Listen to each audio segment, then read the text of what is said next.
Hey guys, welcome to the Liberal Hive Mind, a channel solely focused on exposing the abundant hypocrisy of the left. You know, we haven't stopped hearing about this supposed Republican collapse that's happened the moment Donald Trump took office. Yeah, you know, all that momentum that he gained to win the popular vote in 2024, it totally evaporated the moment he got inaugurated and started fulfilling his campaign promises admirably. Yeah, we know that's exactly how that works, right? But anyways, we've been tackling this issue, Democrats pushing this nonsense on us, that it's all falling apart and that the Trump train has hit the frickin' brakes. Well, we've been talking a lot about that lately, mostly pointing out how it's total bull you know what. And well, I guess you know where I'm going with this. We've got more receipts to continue piling on this garbage frickin' narrative being pushed out by these desperate propaganda clowns who want so desperately to change reality, to bend reality to their will. Yeah, let's straighten them out for a second, shall we? As it seems the red wave continues, it's not just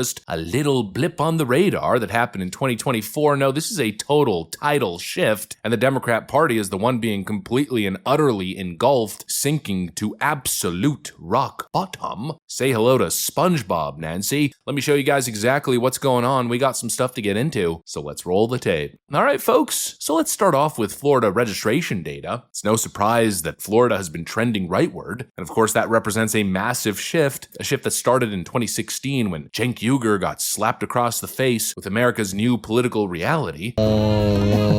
She's losing. Virginia needs Florida. God damn it, if we need Florida, are you shitting me? Yeah, Florida was supposedly on its way to becoming a Democrat stronghold in the post-Obama era. You know, Democrats at one point had a voter registration advantage of 600,000 voters, meaning there was 600,000 more Democrat voters in the state registered to vote than Republicans. That was, I believe, back in 2011, 2013. Well, fast forward to now, we know the state has flipped. And now the question is that trend continuing? And the answer is unequivocally, absolutely. We got a far left account here on X who tried to bury the lead here a little bit. I'm using this post on purpose. They write on X that Republicans gain 928 new registered voters and Democrats 10,402. But there's no plus or minus, zero context added. Of course, it looks confusing, and I think that was done on purpose because when you check the actual chart, when you go ahead and pull up some of the graphics showing us the data, well, that's where you get the real story. There's a reason why a plus or minus was missing, because I don't think this guy had the heart to press the key on the keyboard. Democrats lost 10,402 voters in Florida in the month of July alone. And that's a net loss. And Republicans clearly are still climbing. And of course, that's not the only news this week. This comes after Pennsylvania too, another historic blue stronghold,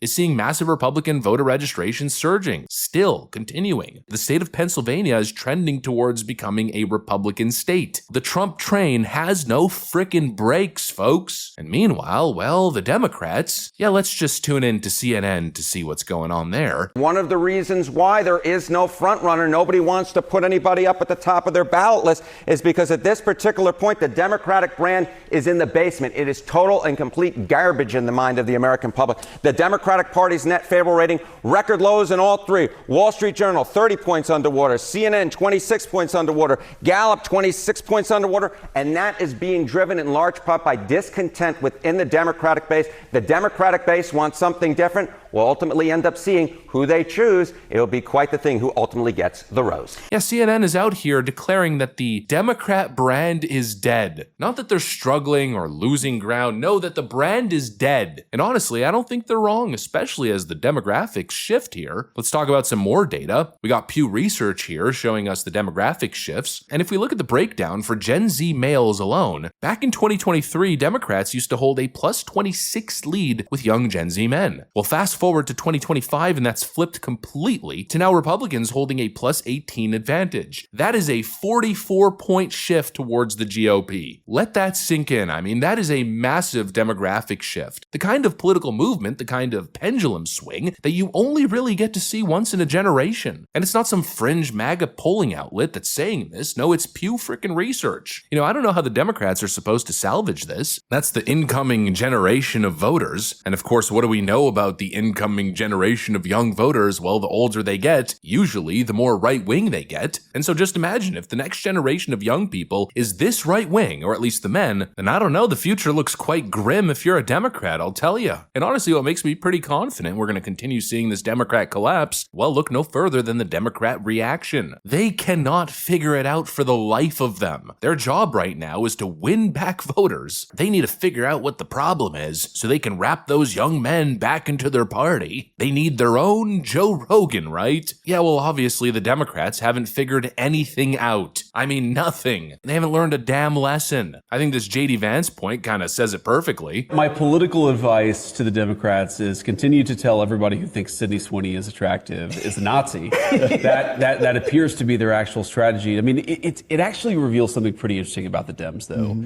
which is that you have like a normal all-American beautiful girl doing like a normal jeans ad, right? They're trying to sell jeans to kids in America, and they have managed to so unhinge themselves over this thing. And it's like, you guys, did you learn nothing from the November 2024 election? Like, I actually thought that one of the lessons they might take is we're going to be less crazy. The lesson they have apparently taken is we're going to attack people as Nazis for thinking Sydney Sweeney is beautiful. Great strategy, guys. That's how you're going to win the midterms, especially young American men. Their course correction lasted about 30 seconds. That's right. Lasted 30 seconds. Somehow has gotten even crazier. But again, it's just so much of the Democrats is oriented around hostility to basic American life. So you have a pretty girl doing a jeans ad. We got the left out here losing their damn minds over a benign Sydney Sweeney ad. Sydney Sweeney's got great jeans. Oh, the frickin' horror. Let's make this the biggest scandal in America. Ma white supremacy, ma Nazi Hitler. Again, the irony of them calling JD Vance weird during the last election is striking me pretty good here. Yeah, JD Vance is weird, says the party that sees Adolf Hitler literally everywhere. Yeah, well, basically, you get the point. That's the problem. That's why young men don't want anything to do with your ridiculous little party. And clearly, Democrats don't know this. Clearly, Democrats have fostered this culture and it's not going anywhere. You know, you don't just engage in cultural revolution, start this ridiculous victimhood,